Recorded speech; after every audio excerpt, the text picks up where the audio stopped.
No one was physically injured to our knowledge as a result of this tornado. I want to start by just saying thanks to so many folks that have helped in the immediate aftermath of the storm and of this tornado touchdown yesterday. A giant thanks to all of the emergency responders and our emergency response agencies, Public Works, LMPD, LG&E, which we'll talk about in a second, has restored power to nearly everyone in this area. Thanks to Steve Cunanan and his team at the Red Cross for everything that they have done. And I also want to thank other public officials that have been working with our administration over the course of the night since this happened yesterday. Governor Beshear and his administration, Congressman Morgan McGarvey, Senator Gerald Neal, Councilwoman Tammy Hawkins, and Robin Taylor from Senator McConnell's office, all of whom are with us here today. The Red Cross right now does have a shelter and a services site set up a couple miles from here where they are available to assist anyone in need. And approximately a dozen structures were impacted by this storm. Shawnee Baptist Church is the location of the Red Cross Center, and it will be open through the remainder of the afternoon today, and they will assess whether it needs to be reopened again tomorrow. Between 1 and 6 p.m. yesterday, our 911 team sent about 50 responses throughout the city for downed trees or wires. In this area alone, we had approximately a dozen runs.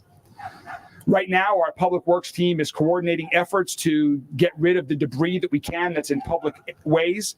The good news is that a majority of this debris is within the urban service district where we are now, so all the pickup will likely be curbside. If anyone does have to bring any debris to a remote facility, ours are available at the waste reduction centers, and that they can drop that off free of charge. If anyone wants to report down trees that need to be cleared that Public Works has not yet identified or taken care of, please call 311, report that information. And our Public Works team is out as well, and they will continue to be out throughout the weekend to make sure they identify all of the trees that have to be taken away. As of right now, we're only aware of one roadway that is still currently blocked by a tree, and that is on Olive Street. But we do want to remind everyone to please, when you're driving or walking, operate with safety, with caution, look around. Just in our tour of the area today, there are still many downed wires that everyone should take caution as they are moving around. I also want to give a big thanks to Dare to Care. We have been working with Dare to Care and working to connect them with residents in the area who have lost power or may have any other unmet food needs. And so big thanks to Dare to Care. Right now at the peak, LG&E reports to us that at the peak, there were 11,000 customers in the city without power. As of right now, they have restored that to everyone. The only households that are without power are those because they have sustained damage within their house that they cannot activate it. And so the homeowners are working on that right now to restore the power. But from LG&E's perspective, the power has been restored and available to everyone. So I want to thank LG&E for their rapid response. I also want to answer a question before we get it about the sirens. This tornado that touched down yesterday came without any warning. It came without any warning to us in the city. It came without any warning to the state. It came without any warning to the National Weather Service. The way our siren systems work is that once the National Weather Service puts out a warning, that is when our siren system is triggered. Because this all happened so quickly and without warning, that does not happen often. But unfortunately, that's what happened yesterday. And so that's why sirens did not go off. Again, I want to thank everyone, all of my fellow elected officials, all of the other public agencies that have been working so hard yesterday afternoon and through the night to help restore power, to help clear the debris, and to make sure that everyone has what they need as the residents in this area are able to recover from the storm damage that they sustained. Next, I'd like to turn it over to a great partner of our administration, the great partner of our city, someone who is always here for Louisville and always here to help bring whatever resources we need to make sure that everyone in Louisville is safe, supported, and has what they need to thrive. Ladies and gentlemen, the Governor of the Commonwealth of Kentucky, Andy Beshear. Thank you. Well, good afternoon, everyone. We're here in West Louisville, where I got to see firsthand the damage caused by this F1 tornado. This was a real weather event that threatened the lives and certainly the property of our fellow Kentuckians. The good news is that no one was killed. We know of no serious injuries. And for a tornado to come through an urban area like this and to have no injuries, we thank God. And we also thank everybody for trying to be safe as the event was occurring. We also know that LG&E has restored power here faster than I've seen in just about any natural disaster, and I've seen a few of these. Now, unfortunately, we have seen a number of tornadoes, a number of natural disasters in recent years, and we're thankful that we have avoided the worst with this severe weather. But there is damage, and damage to homes, damage to trees, the fences that are down. Those are really important to each individual homeowner. And so while we are blessed that there were no injuries, we take very seriously the damage that has occurred. My message to the people of West Louisville is the same as the message and promise I've made everywhere else when things like this have happened. We will stand with you, and we will get through this, and we'll get through it together. The folks who call this West Louisville neighborhood home, I know many are hurting right now. They need to know we love them and we have their back. And what they have seen are services in their neighborhood faster than I have ever seen throughout my term as governor. I want to thank everybody contracting with any of the services that are out here helping to get people back on their feet. I got a chance to talk to a number of them, and you could see the pride in their work, knowing that this isn't just a regular day. This is a critically important day to the homeowner that electrician or that other individual is helping. I was just in the hard-hit areas, and it's tough to see the damage to somebody's home, but it's inspiring to see the amount of help that is out there on the streets and how many neighbors we have helping neighbors. Scripture tells us that we are to love our neighbor as ourselves, and these are the times that we prove it, that we prove that we are people of faith and of values, and that we're not just here today, but tomorrow and the next day. And I want the people of West Louisville and these neighborhoods to know this is a day where many people thought that they might be with their family or on vacation, but your whole government has turned out, from the state to the city to the federal government. We are here because you are important, and this neighborhood is important, and it deserves to be treated at a time of natural disaster just as well as any other neighborhood across the Commonwealth of Kentucky.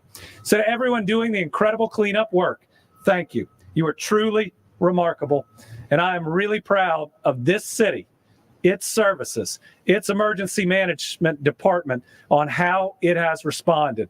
We as the state, our state director of emergency management is with me here today, stand ready to provide any aid that is needed. But let me tell you, what you all have done as a city has been pretty incredible. I want to finally remind Kentuckians that going through a natural disaster can be stressful. It's not just the physical damage to your house. It can be the mental and emotional damage to your brain, to your soul, to your well-being. The Disaster Distress Hotline is a 24/7 year-round confidential crisis counseling and emotional support resource for survivors, for responders, for anyone who is dealing with that stress. Remember, it is okay to not be okay, especially when a tornado has gone through your neighborhood and put at risk your loved ones. So if you need help, that number is 1-800-985-5990.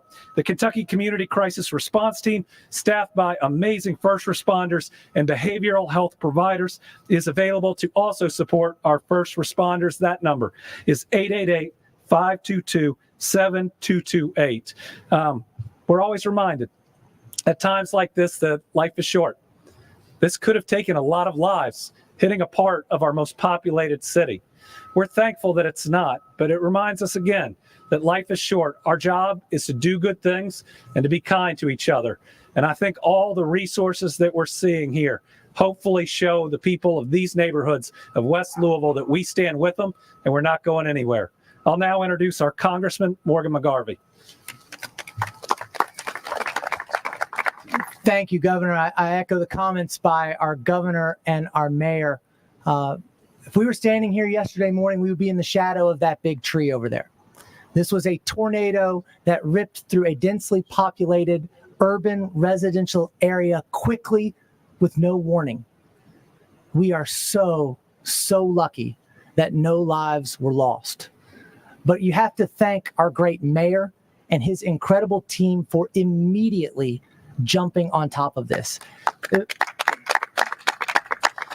It was the 4th of July. And we had first responders, public works, LG&E KU immediately jumping into action to make sure that our neighbors and our friends in West Louisville get the same type of care and compassion we show as Kentuckians. And of course, we have our governor, the best governor in America. And not just the best governor in America, I'm talking the best governor in America, period, from education to economic development. And fortunately and unfortunately, we have the best disaster governor in America as well. And what you are seeing, I think, is emblematic of us as Louisvillians, as us as Kentuckians, and of us as Americans.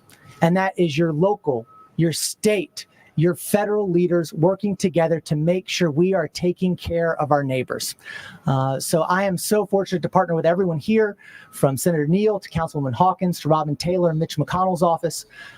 This is something that could have been much worse. But there are still people who need their property taken care of, that we want to make sure get the care they need in the wake of this storm. And I can promise you that as federal partners, we will continue to work with our great mayor, with our governor, with the senators and council members here to make sure that any federal resources are needed come to bear. Thank you. And now, now I get to introduce my good friend and former colleague, the minority leader of the Kentucky State Senate, Gerald Neal. Good afternoon. You know, most of everything that could be said has been said, but I tell you, you don't understand the power of what's happening here and the response and how invaluable it is until you see what's happening in this community with Mother Nature, and Mother Nature applies her force. It is astounding. It's mind-blowing to me. But the beauty is that there's been multiple miracles throughout this community. But I want to do this. I'm going to concentrate on thanking the mayor for his leadership, because the mayor responded in a very thorough and responsive way. Our governor who, when I look at him, he's out in West Kentucky somewhere, or Eastern Kentucky somewhere. He's right here in West Louisville doing the same thing quickly as possibly. And if you walked around with all of us, you see how both of them shared with individuals that have been affected what they wanted to do to make their lives better, not just today, but going forward. And I think that's just extraordinary, seeing that in action.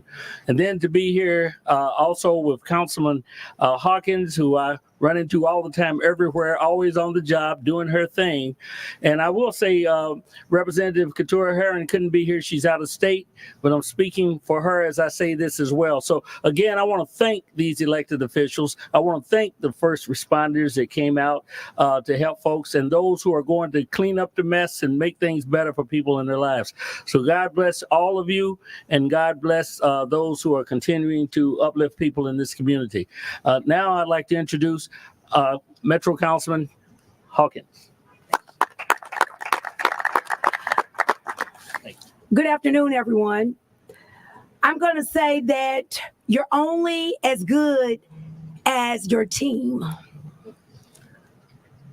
And to actually have the mayor, the governor, state representatives respond expeditiously the way they did speaks volume.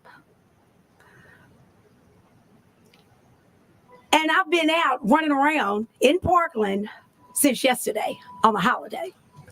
But as well as I've been running around, I've seen emergency services right there.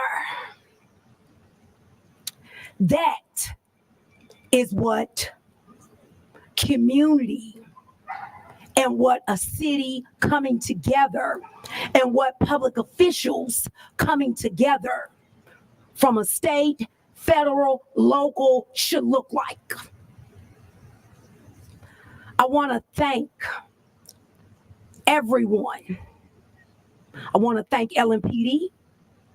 I want to thank emergency services, Jody Mammon, Kelly Jones. When I pulled up this morning on a constituent who spoke Spanish, it wasn't even 30 minutes from the email that we sent that they pulled up right on the spot. That means a lot.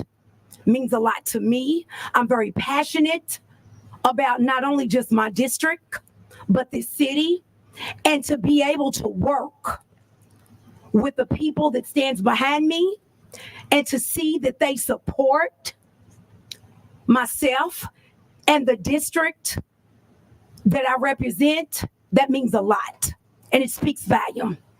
Thank you so much for a mayor that when I call, and a governor that when we call, that they stand behind myself and the constituents that I represent.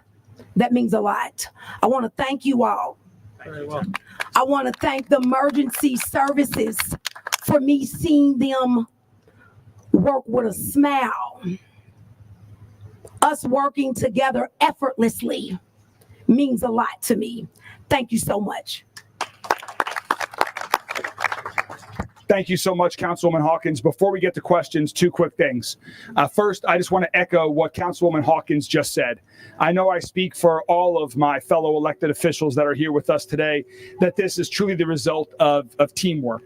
And the praise that you hear today should be heaped on them, on Jody and his team with emergency medical agencies, with Steve and his team at the Red Cross, with Chief Humphrey and his team at LMPD, and all of the other agencies. Thanks to everyone that has worked so hard over the past 24 hours. Now we're going to move into Q&A time, where Jody Myman can answer some of the technical questions as well from our emergency services. If you could please focus the questions here now on the storm and storm recovery. Governor Beshear is available for questions on other topics afterwards. He will do that separately. So please, if you could ask questions now about the storm, and then Governor will be available for questions on other topics upon the conclusion of this in the shade at his request, and I'm sure at all of our requests. So with that, are there any questions about the storm and the recovery effort? How many people have been displaced so far? I know you mentioned structures about damage. How many people, I guess? Yeah, to our knowledge, no one has been displaced. Jody and his team have knocked on the doors. The Red Cross has been available to provide some services, but we're not aware of anyone who has been displaced. Do you have any idea as to how many homes had structural damage or buildings in general? Our count right now is that 12 homes have had structural damage to some certain extent. And additionally, a couple of other commercial structures like the Baptist Church organization right here behind us. Now, Wave News at 3. From the National Weather Service, have you spoken with them to see what went on there? What happened? Have we spoken to them? Yeah, so we've spoken with the National Weather Service. Jody Myman, I'm the Executive Director for Emergency Management and Emergency Services. So we've spoken with them, and they're evaluating the process as well. So we're doing our damage assessments out here, and they're doing any kind of assessment with the storm as well. But, it was so quick. It was 30 seconds to a minute was the storm, and that quick. And, sometimes the radar may not catch up, and they've got to evaluate that process. So, I mean, we're in constant communications with the National Weather Service. And how often are sirens tested? They're tested once a month. Congressman, add something. Just want to add quickly, because in Washington it's always a budget year. This is a budget year. Before this ever happened, our office has met with representatives from National Weather Service and other people about improving the radar technology nationally as storms continue to pop up. And so that is something that we are trying to advocate for in this budget that comes up on September 30th. Would that mean that they can be alerted even before it comes out of nowhere? Because if people need to be alerted by sirens. You're asking me wonderfully technical questions, and I appreciate that. What we're meeting, and look, they're meeting with lots of members of Congress as well, because we know we need to continuously keep up our infrastructure for things like this. That's what we're working to do so that we can have the best, most up-to-date technology always to keep people's lives safe. Any other questions? All right. Well, thank you all so much. We'll continue to keep you all up to date with information so that the public can get what they know to recover. Thank you all very much. You gotta take that jean jacket off.